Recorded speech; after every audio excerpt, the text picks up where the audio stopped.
Olá, estamos de volta com mais uma edição do No Cafezinho e hoje quem toma um café com a gente é o deputado federal eleito pelo PDT, Túlio Gadelha. Túlio, tudo bem? Oi, Renata, tudo bem? Olá, Carol. Muito obrigada por estar aqui com a gente, tomar um café, tomando um café de verdade. Já inclusive tomou o café, viu, Carol? Isso, esse é o único café que eu vou beber todo, porque não é café, é chocolate quente. Túlio, Isso é uma aguinha, não é cachaça não, viu? a gente vai evoluir aqui, tem propostas. O deputado Marco Aurélio veio aqui, né, e falou, não, vocês têm que gravar com o esquinho, porque a gente vai ficar mais descontraído, não foi, Carol? Está Estamos pensando na analisando todas as possibilidade. propostas. Ô, Túlio, mas então, a pergunta que não quer calar, né, Carol? Tá todo mundo fazendo pra gente, pra começar, é o seguinte: você teve uma reunião com o Marcelo Freixo, que é candidato à presidência da Câmara, e uma com o Rodrigo Maia. Quem é teu candidato à presidência da Câmara? Já tem uma definição ou você ainda está analisando? Renata, ainda não defini sobre o meu candidato à presidência da Câmara, né? Eu tenho conversado com vários candidatos porque eu preciso tirar minhas impressões. O partido me diz uma coisa, outros partidos, outros deputados conversam comigo, me falam outra, mas eu preciso conversar com cada um e entender quais são as pautas prioritárias deles ali, o que é que eles estão fazendo. A gente hoje no Brasil, infelizmente, não tem a cultura, sabe, Carol, de discutir as candidaturas com relação às propostas daqueles presidentes, né? As eleições acontecem muito na surdina, nos acordos espúrios ali, e a gente termina sem saber em quem votar de fato, né? Eu tive conversando com o Freixo, foi uma conversa muito boa, gosto muito do Marcelo Freixo, a militância dele, a história dele. Tive conversando com o Rodrigo Maia também, ele é o atual presidente da Câmara, me ligou, me convidando para, desculpe, para reunir na casa dele. Vocês tomaram um café da manhã, né? Pois é, ele tomou o café da manhã dele, só acompanhei observando, né? Sim. E ouvindo. Mas eu acho isso, sabe, que a gente precisa ser menos sectário. Hoje nossa esquerda, ela é muito sectária, muito fechada em novas ideias, muito. Eu não acho que Rodrigo Maia seja novo, muito pelo contrário, né? Tenho muitas diferenças com ele. Inclusive foi uma pessoa que votou pelo impeachment, contra a abertura de processo contra Michel Temer quando foi presidente. Tudo isso, a minha história de militância mostra que nós pensamos diferentes e agimos diferentes. Mas esse café da manhã ajudou a, de repente, mudar a tua avaliação? Porque ele esteve aqui com a gente, foi lá no jornal, fez uma visita, e ele falou o seguinte: a conversa foi ótima com o Túlio, inclusive achei ele bem democrático de ter vindo me ouvir, e eu tentei traçar um pouco da minha história com o PDT, porque ele tem uma relação com o Leão Brizola, do pai dele, César Maia e tal. Aí eu queria saber se te surpreendeu essa conversa, mudou alguma coisa no teu ponto de vista em relação a ele? Não, eu sei que ele é um político muito experiente, né, e muito habilidoso também. O que eu acho que a gente não pode é se negar a conversar com as pessoas. Por exemplo, hoje eu estou aqui conversando com vocês duas num café liberal que é do Luciano Bivar, que é o presidente nacional do PSL, né? Isso não me impede de vir nesse espaço, de conversar, dialogar, de mostrar meu ponto de vista. O que a gente percebe hoje na política é sectarismo. E isso vem dos dois lados, da extrema-direita e da extrema-esquerda. E esse é o tipo de política que eu não gosto de fazer. Agora, qual o peso da posição que o PDT vai adotar na disputa da presidência da Câmara e daquele bloco formado junto com o PSB e com o PCdoB? Vai influenciar na sua escolha? Sempre influencia, né? Porque um projeto de um bloco é um projeto maior. Mas eu tenho minhas convicções e, para mim, o que pesa mesmo no final são as convicções de quem me concedeu aquela cadeira, né? Ou seja, do meu eleitor. Por isso que eu tenho avaliado bastante. E você enfrentou muitas críticas nas redes sociais, a gente viu ali da mensagem da foto que você publicou no Instagram. Como é que você viu esses posicionamentos? Olha, Carol, crítica eu enfrento na vida toda, né? Pela minha vida pessoal, na minha vida política, sempre enfrentei muitas críticas e não é isso que me assusta, né? Lógico, tiveram artistas, né, jovens da Zona Sul do Rio também, que têm expressão nas redes sociais, foram lá e publicaram e me criticaram. Mas veja, eu sou um jovem político da Zona Norte do Recife, né? Ou seja, o que temos em comum é só a juventude, somos bem diferentes. O que eu acho é que a gente precisa saber fazer uma política madura e o diálogo é a base fundamental dessa política. Túlio, você comentou essa coisa do sectarismo e essas críticas foram muito intensas nas redes sociais em relação ao encontro com o Rodrigo Maia. As pessoas criticando porque não era isso que esperavam de você. Você se arrependeu de ter colocado aquela foto? Não, não. Eu acho que eu cumpro uma função nas redes sociais, né? Além de me posicionar politicamente, de politizar meu eleitor, né? A gente tem uma gama de seguidores aí que só em ver uma foto já te julga e já te taca uma pedra, né, e te critica. Eu acho que a gente precisa, primeiro, né, voltar a mostrar às pessoas que o caminho da boa política só se dá através do diálogo. E segundo, que uma eleição para a presidência da Câmara é muito diferente de uma eleição para um deputado, um governador, um presidente, né? A eleição para a presidência da Câmara é uma eleição estratégica para os partidos. E aí eu te falo que a gente tem avaliado muito isso. Maia, ele carrega consigo um peso enorme para a gente que é um militante no campo de esquerda, que foi eleito com voto popular, né? Estamos avaliando essa possibilidade de apoio. Na reunião que fizemos, na última... Acho que você votou contra o apoio a ele, não foi? Pois é, na reunião que fizemos na semana passada, né, no Rio de Janeiro, 3 deputados foram dissidentes dessa orientação do partido. Eu, de Pernambuco, a Tabata, de São Paulo, e o Edilvan, que é deputado federal pelo Ceará. Ou seja, não achamos que a candidatura de Maia é o melhor caminho para esse bloco, mas a prioridade do partido hoje é pela manutenção do bloco e não pelo apoio à candidatura de Maia. Que é o bloco para ocupação de espaços, no caso, PDT, PCdoB e PSB, não é isso? É o bloco que eu chamo para marcar posição política, né, para a gente mudar a forma de se fazer política, de se fazer oposição hoje no Congresso. Houve apelo do presidente nacional, Carlos Lupe, para você votar em Maia já? Não, Carlos Lupe ele não tem feito pedidos dessa maneira, né? Ele sabe que nós, deputados, temos legitimidade e autonomia para exercer nosso mandato, né? Mas ele traz a sua leitura, a sua visão da conjuntura política e o que pode nos favorecer, né, em termos de campo político programático e o que pode ser prejudicial para esse campo, né? Nesse intuito, o Carlos Lupe vem colocar a importância da candidatura de Maia, mostrando que o PDT pode ocupar espaços estratégicos na Câmara, seja uma presidência de uma CCJ, da Comissão de Constituição e Justiça, onde todos os projetos passam por lá, seja uma relatoria numa Comissão de Educação, por exemplo. E aí a gente tem que fazer uma escolha. Ou a gente finca pé nessa trincheira de oposição e por aqui nada passa e nos fechamos em 135 deputados, somados PT, PSB, PCdoB, PDT, PSOL, 135 contra 290 e tantos, né? Ou a gente decide por ocupar esses espaços estratégicos e fazer esse debate na Câmara, nas comissões. Evitar o isolamento, no caso. Pois é, evitar o isolamento, né? Mas bem, para mim é uma decisão muito difícil, né? Porque nós fomos eleitos longe dessas estruturas partidárias, né? Inclusive meu partido não me deu nem tempo de televisão, para ter ideia.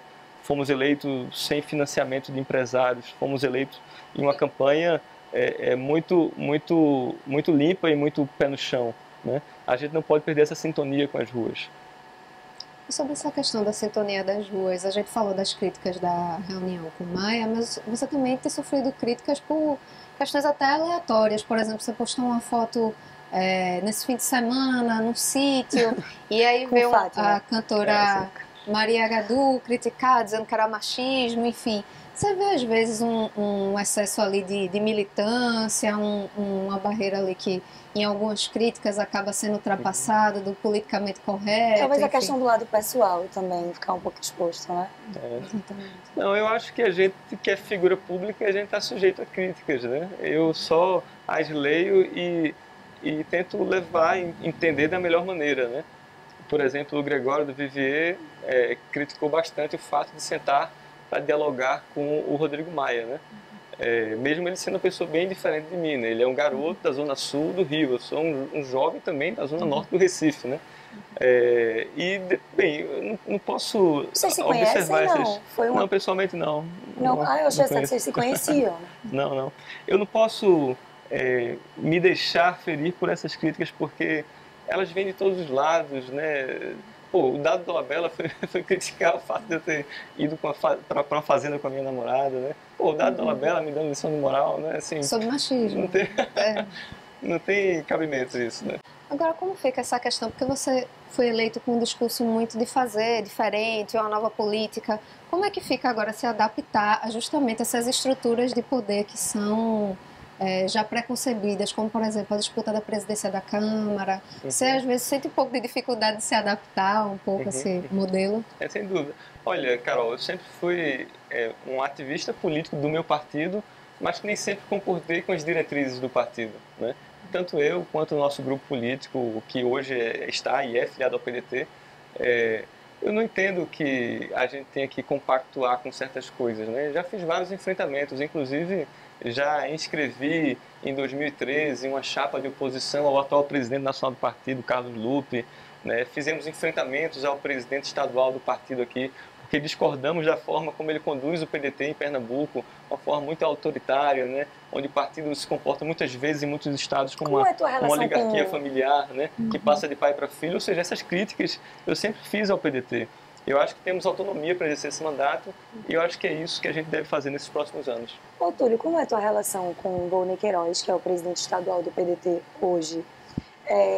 O senhor foi presidente do ITERP, né? Isso assumiu, e eu acho que menos de 2 meses acabou exonerado. Na época, o secretário disse que era uma questão de ajuste natural e tal. Hoje a relação com o Volney, com o presidente, é tranquila? A relação de vocês é boa? Tem uma relação pessoal muito tranquila com o Volney, né? Nos cumprimentamos quando nos vimos bem, ele é o atual presidente do partido, mas tem muitas divergências no campo político, né? Da forma como o PDT é conduzido aqui no Estado, né? Infelizmente, em 5 anos, o PDT, presidido por ele, né, só reuniu 2 vezes. Ou seja, um partido democrático, a gente precisa ter mais reuniões. Provisória? Pois é, há 25 anos é uma executiva provisória. Né? Ou seja, eu faço essas críticas no campo político, né?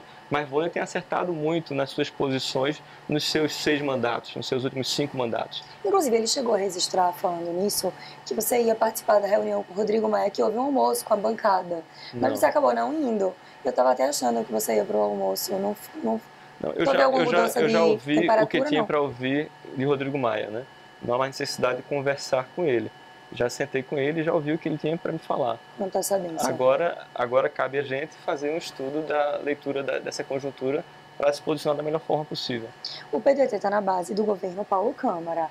E aí, eu queria saber se tem alguma possibilidade, ou se você já indicou, vai ter algum espaço na gestão? Não, o PDT não está na base de Paulo Câmara. O PDT ele disputou com uma outra candidatura, apoiando o candidato do PROS, chamado Maurício Randes, né? Sim. Agora perdemos essa eleição. O que foi aberto foi um espaço para a indicação do deputado Volney fazer parte desse governo de Paulo Câmara.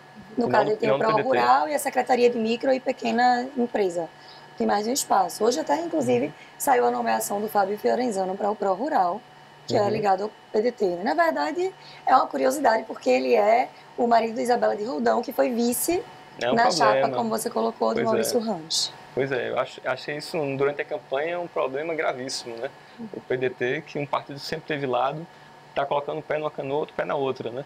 Ou seja, foi muito ruim para o nosso partido. E teve críticas, inclusive, que vocês, mesmo com a candidatura de oposição, ainda ocupavam alguns espaços na estrutura do governo, não é isso? Vocês não, eles. O PDT tinha espaço no governo. E como é que você vê essa postura justamente desses 2 pés aí? Sobre as eleições de 2018? Isso, exatamente. Eu achei terrível, falei isso publicamente, né? Conversei com o Maurício Randes sobre isso.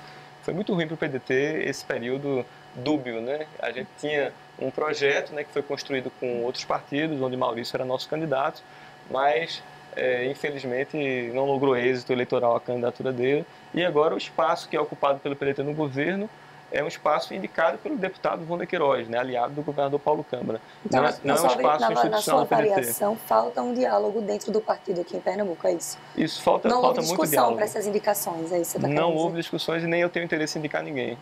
Não vai ter indicação, então? Da minha parte, não. E como ficam essas indicações? Se tem algum peso na posição que o PDT, por exemplo, vai adotar nas eleições de 2020 e 2022? Eu acho que é muito cedo para fazer essa discussão, né? A gente entrou agora em 2019 e muita coisa está para ser construída, né? É natural que o PSB tenha um candidato a prefeito no Recife, em Olinda, em Jaboatão, mas o PDT precisa fincar pé e marcar seu espaço. Veja, a gente disputou a eleição em 2018 agora e tivemos um candidato à presidência da República. Contávamos com o apoio do PSB como um aliado estratégico nessa construção. Aos 45 do segundo tempo, o PSB largou mão desse projeto em detrimento da retirada da candidatura de Marília, do Recife, quando o PT retirou. Ou seja, pediram a neutralidade do PSB e assim foi feito. Com a articulação do governador Paulo Câmara. Pois é, o PDT precisa marcar posição política em várias cidades no estado de Pernambuco e no Brasil para poder começar a pensar 2022. Eu acredito que nosso momento de autonomia, de independência, está cada vez mais próximo. Tem algumas cidades que... Para 2020, Túlio descartaria uma candidatura majoritária no Recife? Eu não posso descartar nada, né? Porque isso faz parte de um projeto nacional. Quem vai discutir isso é a direção nacional do partido. E como o partido decidir, estrategicamente, a gente vai trabalhar. E como fica essa discussão com o grupo dos Queiroz, com o Vonner e com o restante do partido? Continua difícil, mas com muita fraternidade. Tentando dialogar como pode, Sem né? dúvida. Difícil, mas fraterno. Nosso tempo ali está chegando ao fim, daqui a pouco a gente começa a levar baile. De Lívio. E daqui a pouco começa a levantar a mão ali. Já é hora de encerrar. Agradecer, Carol, alguma intervenção ainda? Não, acho que a gente encerrou ok. Eu acho que só o Ciro Gomes, que a gente não Relação tratou, com de Ciro. repente, como está a relação com o Ciro, as caminhadas dele pelo país, se vai ter alguma agenda. Sim, tenho falado muito com o Ciro. Ele é um cara que não sei de onde tira tanta força para continuar militando politicamente, né? Mesmo estando fora dessas esferas de poder, Deu entrevista cargos. recente fazendo umas críticas ao PT, né? Pois é. Ao país, fazendo umas críticas bem duras, assim. E criticando, inclusive, o fato dele não ter tido esse apoio do PT na disputa. Mas vocês falaram recentemente? Sim, falamos no Rio de Janeiro. Né? Ele vem construindo um projeto para visitar todas as universidades do Brasil, para fazer debates sobre o momento político que o país passa, os caminhos econômicos e políticos que a gente pode seguir, né? E também, lógico, né, fazer suas pontuações com relação a esse governo Bolsonaro. Ele tem se contido bastante porque ele tem esperado que o governo faça 100 dias para começar a criticar. Né? Ele falou isso, Vamos dar oportunidade para esse governo dar certo, que eu acho muito difícil, mas ele vem aqui a Pernambuco, então, fazer Alguma essa previsão? agenda? Não, sem previsão por enquanto. Mas assim que tiver, eu anuncio. Tá, ok. Túlio, muito obrigada por Muito ter vindo obrigado, tomar um café Renata. com a gente. Muito Volte obrigado sempre pelo que tiver novidades. Tá certo. Né, Carol, voltamos então. Na próxima semana a gente volta com mais uma edição do No Cafezinho. Muito obrigada pela atenção de vocês de sempre. Tchau, tchau. Valeu.